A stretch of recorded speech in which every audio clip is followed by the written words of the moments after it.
이 안창호와 이승만이 왜 그렇게 격렬하게 갈등과 대립이 있었냐. 안창호 선생은 좌우 합작을 지지하셨어요. 네. 그러니까 민족을 중시한 거죠. 민족. 우리 민족끼리를 이제 제1차로.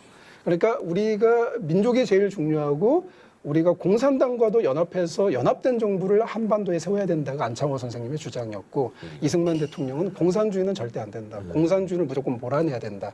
그렇게 해서 그러니까 이승만 대통령은 국가를 이야기하신 거고 안창호 선생님은 민족을 이야기하신 거죠. 그 흐름이 이 안창호 선생의 민족 개념이 사실은 김구 선생의 민족 개념에도 나오는 거고 근데 안창호 선생님의 민족 개념을 따라가면 이제 한반도는 공산화가 됐겠죠. 예. 그 사상의 격돌이었지.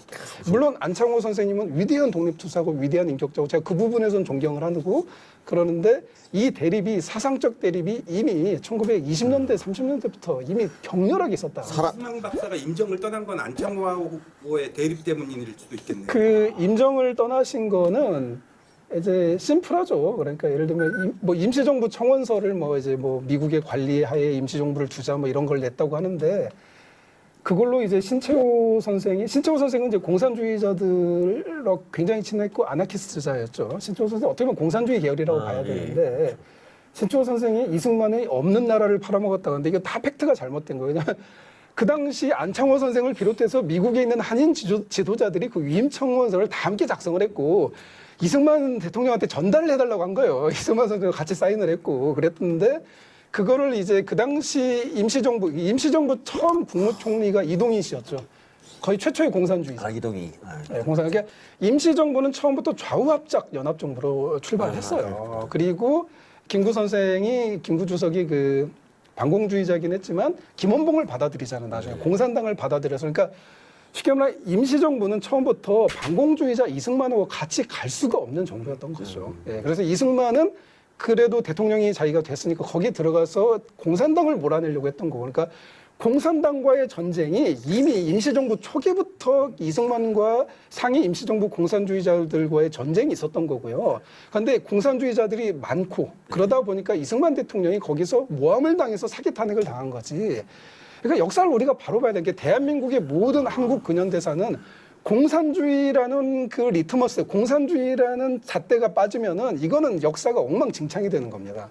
그래서 우리는 임시정부 그때부터 공산주의에 반드시 공산당을 끼워 넣어야 되고 그다음에 김일성이 등장한 뒤로부터는 김일성을 끼워 넣어야 돼요. 그래서 저는 박정희 대통령 독재했죠. 하지만 박정희 대통령의 독재로 자유민주주의가 지켜졌습니다. 박정희 대통령의 독재를 안 했다라면 어떻게 됐을까요? 4.19, 이게 길어져도 되나 모르겠네. 4.19 혁명이 끝나고 그 다음에 바로 있었던 게 가자 북으로 오라 남으로. 아니 6.25 끝나고 10년 됐는데 이승만 쫓아내고 한 게 대학 서울대 교수들부터 다 모여서 4만 명, 5만 명이 서울에 모여서 가자 북으로 오라 남으로 심지어 김일성 만세도 나오고 그게 아니 6.25 터진 지 10년밖에 안 됐는데 이승만 쫓아내고 한 게 결국 북한 공산주의자들과 연합을 주장하고 있었단 말이에요. 이 나라 지식인이라는 사람들 국민들이 거기다 오고 다 오고 그렇게 해서 그때도 나라가 공산화가 될 뻔했죠.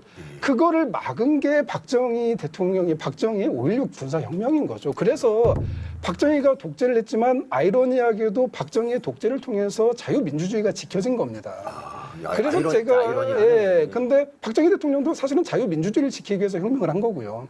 왜냐하면 공산화가 될 수밖에 없는 흐름이었으니까. 베트남이 그렇게 공산화가 됐잖아요. 그래서 그 당시에 미군 철수 주장하고 아니 6.25 전쟁 끝난 지 딱 10년 뒤에 이 나라 국민들이 지식인들이 했던 게 건국 대통령 쫓아내고 가자 북으로 이 짓을 하고 있었던 게 대한민국이었다고요. 1960년대에. 왜 자기만 가지 왜 가자고 같이 얘기를 할까요? 신기하네. 그러니까 그게 제가 답답한 거죠. 이 나라 역사가 참 너무 엉망진창으로 꼬여 있습니다. 지금 이승만의 투쟁은 안창호 세력과의 투쟁. 그러니까 청와대 때 안창호도 그때 지지했던 같이. 안창호 선생이 처음에 이승만을 지지했는데 그러니까 안창호 선생님은 이제 공산주의자들한테 넘어간 거죠. 그래서 이제 공산주의자들이 그때 어떻게 이야기했냐면 러시아를 봐라.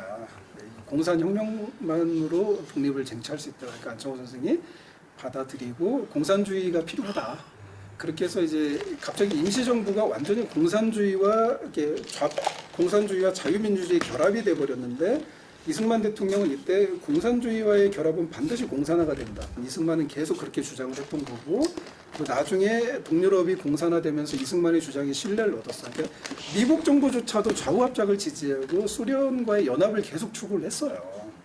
예, 그리고 이승만을 제거하려고 했죠. 이승만이 반공을 계속하니까. 그런데 미국이 이제 동유럽 공산화되고 계속 소련이 미국 뒤통수를 치니까 나중에 이승만을 인정하죠. 대만의 장개석도 국공합작을 통해서 좌우합작을 하잖아요. 네. 그런데 해보니까 이게 개새끼들인 거야. 개새끼죠. 그래서 원래 장개석이 이승만을 굉장히 싫어하고 임시정부 김구를 계속 밀어주다가 아, 이승만이 옳았구나. 그래서 이승만을 재평가를 하게 되고. 아 그런 것도 그런 내용도 있나요? 뭐가? 이승만 장개석이 이승만을 그럼요. 예, 예. 그래서 처음 들었습니다. 그래서 이제 그래서 그 당시 좌우합작을 미국, 영국, 그 장개석, 뭐 인도 그 당시 세계의 열풍이 공산주의가 너무 강했기 때문에 네. 그리고 공산주의가 평등한 나라다라고 소련이 거짓 선전했기 때문에 모두가 거기에 넘어가서 앞으로 공산주의가 대세고 미국 그 아이젠하워나 트루먼조차도 우리가 공산주의랑 연합을 해야지 미국이 살아남을 수 있다.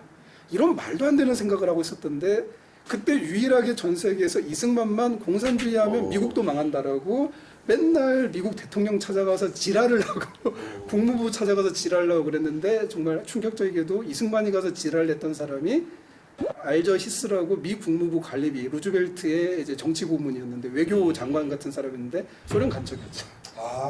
소련 간첩이었죠. 그래서 이승만은 이제 철저하게 고립이 되어 있었고 그래서 미국 정부가 하지 장군이죠. 그 하지 장군한테 계속 미국 국무부에서 좌우합작 연합 정부를 해라. 그거를 계속해서 하지가 계속 이승만을 배제하죠. 그래서 이승만이 하지와의 투쟁하고 이승만은 스탈린하고 싸웠죠. 김일성하고 싸웠죠. 처칠이 또 한국을 그렇게 싫어했어요. 처칠 이 새끼가 한국을 그렇게 괴롭혔습니다. 독립도 못하게. 미국이 막 한국 떠나라 빨리 그러고 막. 처칠은 계속 소련 눈치를 봤던 거지. 소련 눈치. 왜냐하면 소련이 영국까지 공산화시킨다. 동유럽이 공산화되니까. 그래서 처칠은 영국을 소련을 막으려고 빨리 소련 얘기 들어주고 미국은 빨리 나와라. 그래서 소련한테 넘겨주려고 해서 처칠은 그거를 막 그 국제사회에서 막 주장하고 그러니까 그 당시가 개판이어서 개판인데 이승만만이 반공주의 그리고 미국이 와야 된다. 그거를 이제 거의 정신병자급으로 주장을 해서 결국 이제 이승만이 다 이기죠. 싹 이기고 이제 대한민국 건국, 한미 상호방위 조약, 뭐 헌법 개정까지 싹 하고 이제 그런 이승만을 이제 안창호 계열이 나타나서 이승만을 쳐서 4.19로 끝내버리고 이승만이 하와이로 망명을 간 게 아니라 2달만 있다 오겠다고 했는데 안창호 계열의 경향신문에서 때리죠. 하와이 망명이라고. 기사화를 해가지고 망명으로 완전히 만들어버리고 이제 박정희가 정권을 잡았는데 박정희는 이제 이승만 자유당 정권과의 이제 정치적으로 결별을 해야 됐기 때문에 이승만을 묻어버리고 이렇게 해서 이제 쉽게 말하면 안창호 계열과 박정희의 합작품이 이제 우리가 이승만을 잃어버린 그거고 이제 그러다가 이제 김일성이 죽어요.